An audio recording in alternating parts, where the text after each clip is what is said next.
Hello, I'm Richard Gisbert, and you're at The Listening Post. This week, presidents, propaganda, and channeling the media to get the message out. The similarities and differences between Syria today and Iraq 10 years ago. Afghanistan's media are unrecognizable compared to what was happening under the Taliban. But can all those TV stations and newspapers survive post-pullout? Tunisian journalists and their one-day news blackout.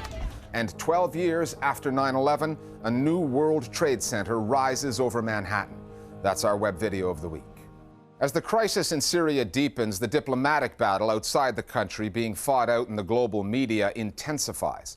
Newscasts have chronicled the summit meetings, various bilateral talks, the photo ops that precede the gatherings behind closed doors while waiting for a vote on a UN resolution that would mandate the Assad government to hand over all of its chemical weapons.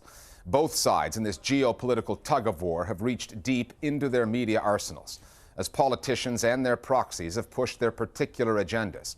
Presidents Obama, Putin, and Assad have all, in their own ways, blitzed the cameras. More than a decade after the sales job that was the run-up to the war in Iraq, the question is whether media outlets have learned to look beyond the spin and see the story in Syria for what it really is. A country at war with itself, with more than 100,000 dead, millions displaced, and millions more in peril. Our starting point this week is Damascus, with stops in Washington, Paris, Moscow, and London on a story that's heading for a resolution of some kind at the UN headquarters in New York City.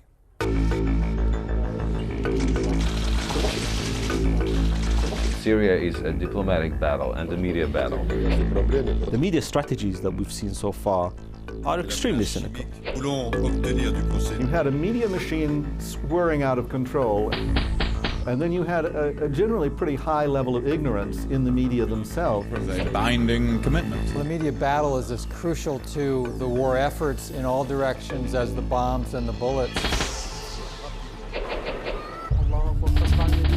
No matter what the UN inspectors say about chemical weapons in Syria, no matter what the Obama administration says about the need to attack, no matter what punditry is produced on the subject, and no matter how well-intentioned some of the pundits may actually be, there is no moral equivalence.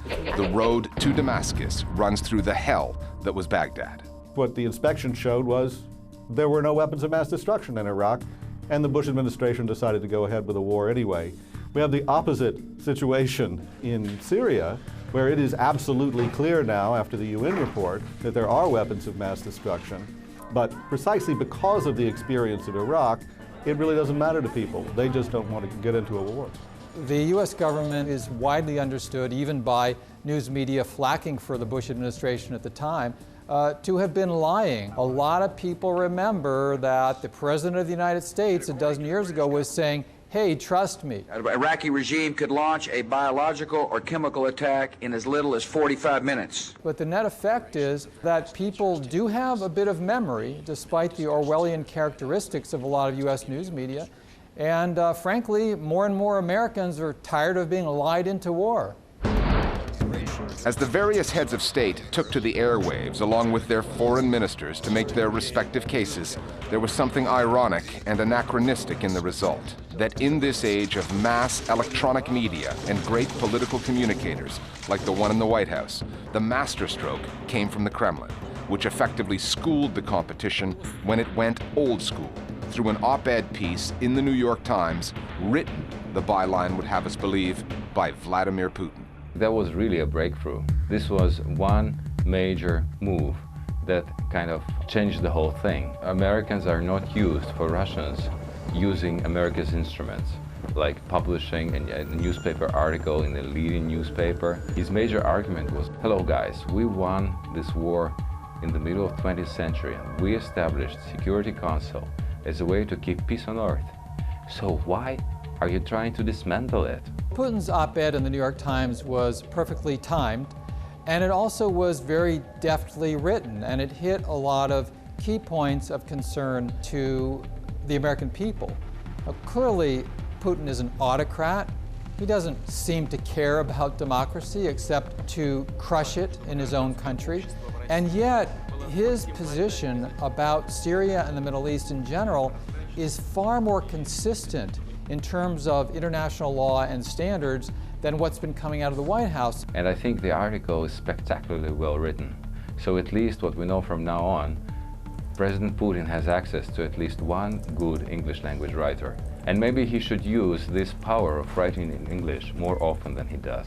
The last few weeks have witnessed a media blitz by various statesmen, each trying to play this game of one-upmanship, each one trying to prove to the international community, to his own constituency, to his own people, that he is more firmly dedicated to humanitarian principles and more firmly dedicated to principle of international law. So we've seen President Obama giving 6 TV interviews in one day. President Obama had a big problem in the last interview, which was to George Stephanopoulos. He said, you know, with the media in Washington, people judge you on style. I'm less concerned about style points. I'm much more concerned about getting the policy right. And if you are direct and clear, even if you're incredibly wrong, the way the George W. Bush administration was going into Iraq, you get high points. If you are right, but people get a little confused, they don't like your style, then Washington resents it. And that's essentially what happened with Obama. Our soldiers in another area. President Assad's foray into the battle of the interviews was unusual in that he spoke with the American network PBS and then Fox News. Previously, Assad saved his words for more friendly outlets, Syrian ones he controls, Russian networks he trusts. But he stuck to his script that the rebels are al-Qaeda in disguise. 80 to 90% of the rebels on the ground, or the terrorists, are al-Qaeda and their offshoots. What makes the Assad media machine particularly effective is that it relies on a number of key messages that get repeated over and over and over again. Assad's media machine is controlled centrally from an office within the presidential palace itself. And Assad relies on a cadre of experienced journalists, many of whom have decades of experience. Those people know the inside tricks. They know how the media works in the West, not just in the Arab world. And that's how Bashar al-Assad has been able to, in many ways, manipulate the Western media in his favor. The Washington-based Project for Excellence in Journalism recently tabulated the coverage of Syria on the U.S. airwaves. It found that by a 2-to-1 margin, pro-war voices outnumbered those opposed. Given that every recent poll shows that most Americans don't want a strike on Syria, the networks are out of step with their audiences. Is that because the journalists are better informed, more affected by the images coming out of Syria? That is possible. What is indisputable, however, is that the last time America went to war in Iraq, War with Iraq. For continuing coverage of this story, stay with ABC News. the ratings went through the roof. Frankly, the top priority of the largest U.S. media outlets is to make a profit. And the top priority for many journalists is to build their careers. Let's keep in mind that major media outlets have a close relationship with the war planners and the war makers. So just because it's coming out of the mouth of a TV anchor who's famous, who's acclaimed, who's blow-dried, getting 7- or 8-figure salaries every year, doesn't mean it's true. Frankly, it's often just laundered lies put out there as truth. Our Global Village voices now on media, geopolitics, and the rhetoric over Syria. But on the topic of Syrian intervention, people are forcing their governments to listen, and the media battle has become important in a way that it has never been before. When thinking about who is winning this battle, you can't ignore the way in which many of the anti-interventionist voices of the world have begun to echo the position of the Kremlin. And when the liberal voices that I listen to start retweeting, however uncomfortably, Putin's New York Times article with even a shred of endorsement, you feel that one of the most comfortable political binaries is broken down. Ο πρώτος που καταστρέφεται ή διαστρεβλώνεται όταν χτίζεται ένας πόλεμος είναι η αλήθεια. Πάνω στην κρίση της Συρίας, όπως την ζήσαμε τις τελευταίες εβδομάδες, οι γραμμές κατά την άποψή μου μεταξύ διπλωματικής και μηντιακής μάχης ήταν κοινές, καθώς και οι δύο πλευρές έθεσαν ως στόχο να κερδίσουν τις εντυπώσεις με μια μετριότατη διαλεκτική, η οποία δεν ελάμβανε καθόλου υπόψη της τον σκεπτόμενο πολίτη. Time now for Listening Post News Bites. In Tunisia, journalists have held a one-day strike to protest press restrictions and the arrests of several media professionals. On September 17th, newspapers, radio stations, even the country's official news agency all imposed a media blackout. Journalists gathered in the capital Tunis to decry what they call attacks on freedom of expression by the ruling Ennahda party.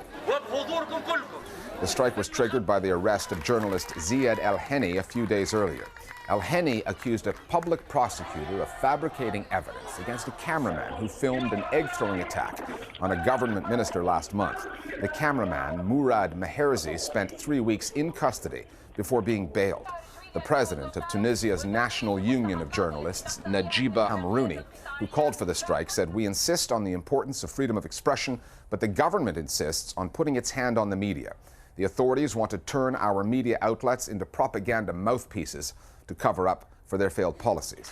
Prime Minister Ali Larayed was critical of the strike, saying it was political and unrelated to freedom of expression. But this is the latest in a series of issues to hit the Tunisian media. They include the arrests of journalists, allegations of bias in government appointments to state media outlets, and accusations that laws protecting media freedom are not being properly enforced. Vietnam is growing into an increasingly dangerous place to make one's political views known online. A 65-year-old blogger named Ngo Hao is facing 15 years in jail after being charged under Article 79 of Vietnam's Penal Code. It forbids carrying out activities aimed at overthrowing the people's administration. The charges relate to his blog posts between 2008 and 2012, where he expressed support for opposition and religious minority groups. In an interview with Radio Free Asia, his son, Ngo Minh Tam, said of his father, "He has always argued that his activities were not wrong, that the only thing wrong is that they have not been accepted by the government." One reporter unlikely to be working in Pakistan anytime soon is the New York Times' absent bureau chief in Islamabad, Declan Walsh. Walsh had already been bounced out of the country by the government 4 months ago, one day prior to the parliamentary elections there. Now the Muttahida Qawmi movement, a political party based in Karachi, has hit Walsh with a $10 million defamation notice after accusing him of baseless reporting. The party took issue with Walsh's story about its London-based leader, Altaf Hussein. His piece examined various murder investigations against the party and, coincidentally, its heavy-handed approach to journalists. Walsh wrote, "Many journalists who have criticized the party have been beaten or worse, driving most of the news media in Karachi to tread lightly." In June, the Committee to Protect Journalists accused the party of organizing the killing of Wali Khan Babar, a television reporter. Back in May, when the Pakistani authorities deported Walsh, they accused him of undesirable activities that were never revealed. Walsh has not been allowed back in since. In August, President Sharif said he was ordering his Minister of Information to look into Walsh's case. Since then, nothing. Back in the days of the Taliban, Afghanistan's media landscape was barren. Television sets were banned, radio stations were not allowed to play music, and newspapers were forbidden from printing pictures. But since 2001, the country's media sector has been revolutionized. Today, there are more than 400 news outlets there. The explosive growth in media has been largely bankrolled by the West, primarily the U.S. But with Western troops preparing to leave in 2014, international funding for the media will soon be drying up. Can Afghanistan's fledgling economy support its vast new media sector? Or will a Western-backed media that is among the most vibrant in the region dwindle, giving way to what critics call warlord TV, the partisan playthings of Afghanistan's political and religious parties? The Listening Post's Meenakshi Ravi now on the future of Afghanistan's media.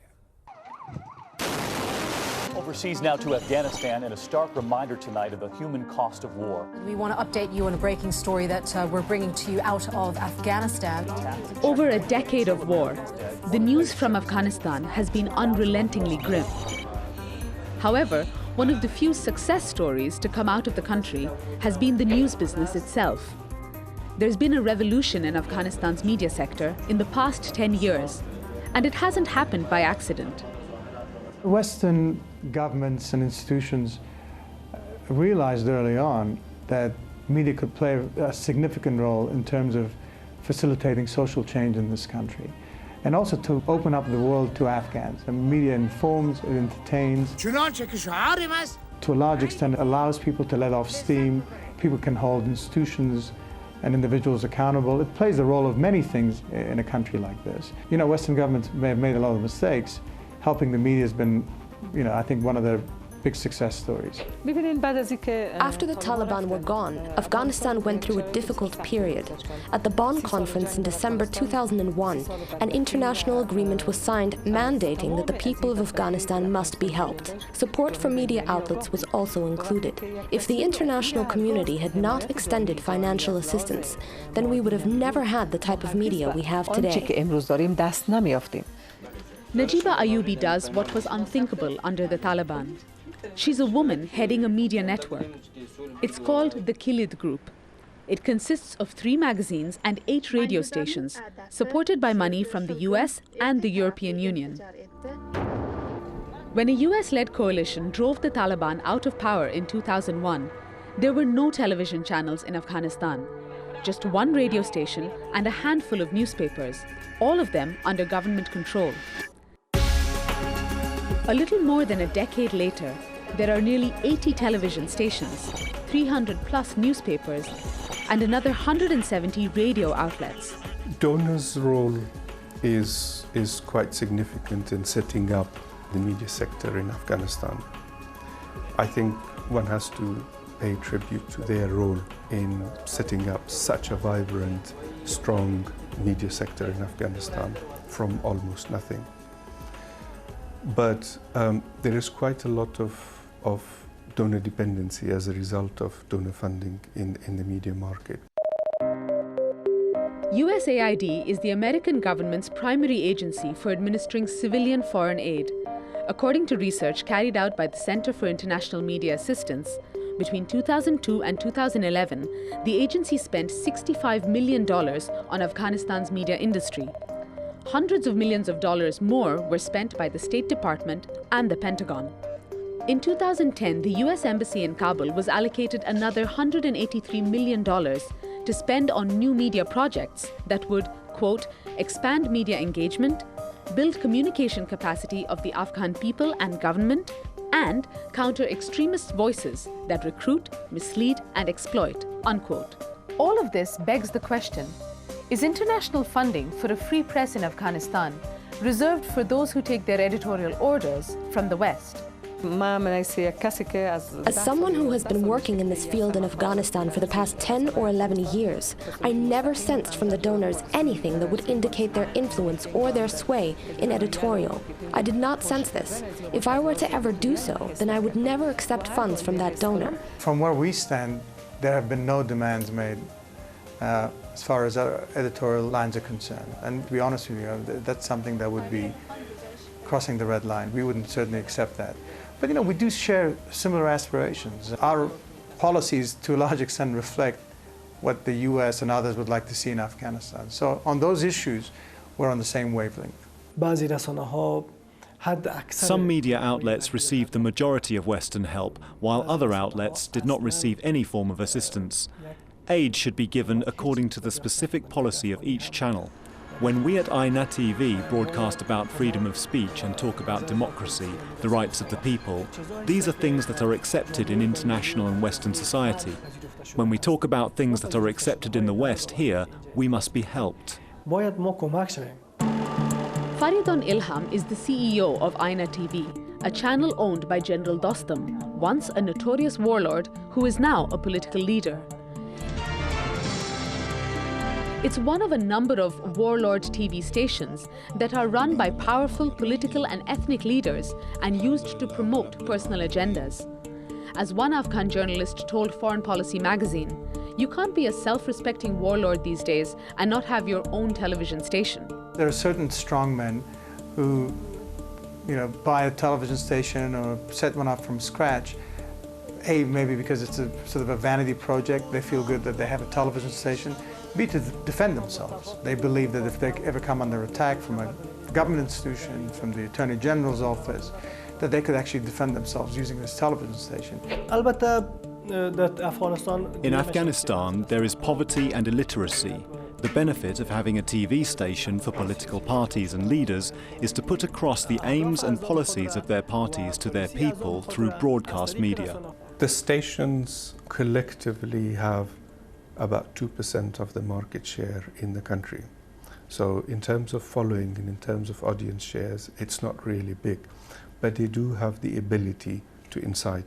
So if you remember the burning of the Quran by Terry Jones, the cleric in the US, that was repeatedly broadcast on one of the TV channels in Afghanistan, and it did lead to some violent demonstrations and violent protests. Opinion is divided over Warlord TV. While many are glad to see battles between warlords relegated to the airwaves, others fear that these channels heighten ethnic and religious tensions in the country. And as the clock ticks down to the planned NATO military pullout and Western media funding subsides, the new independent media outlets could be overtaken by these more partisan players.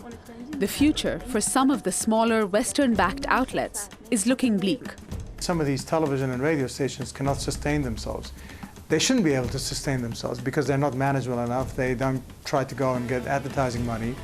They don't have content that really appeals to people. People don't watch them. So you will see a consolidation. You will see a lot of outlets go to the wall, go bankrupt. The advertising revenue is very small. The advertising market cannot fund the number of media outlets that have sprung up over the past 10, 11 years.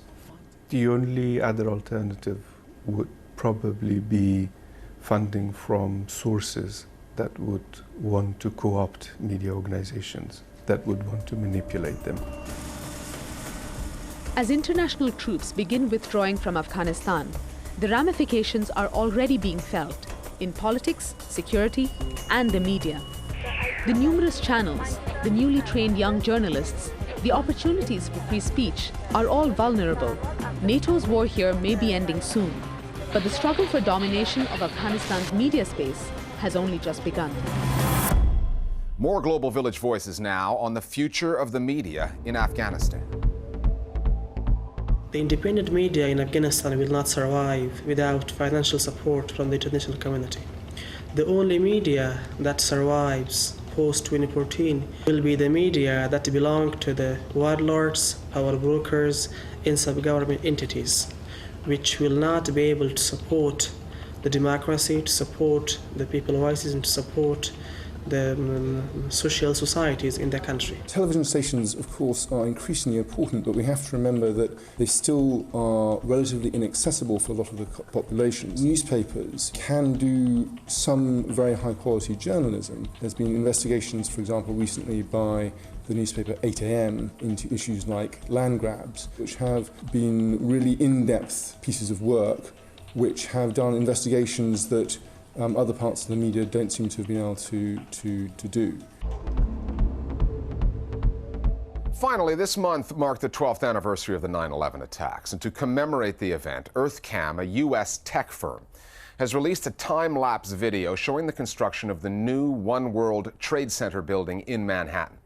Filming began back in October 2004 when Ground Zero was not much more than a sand pit.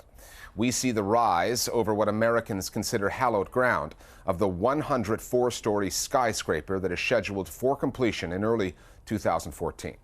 It's one of those viral videos that's strangely moving. There is plenty of room to criticize American foreign policy post 9/11. However, this time-lapse symbolizes that Americans have a way of bouncing back. With more than 2.2 million hits online, the One World Trade Center time-lapse is our web video of the week. We'll see you next time at The Listening Post.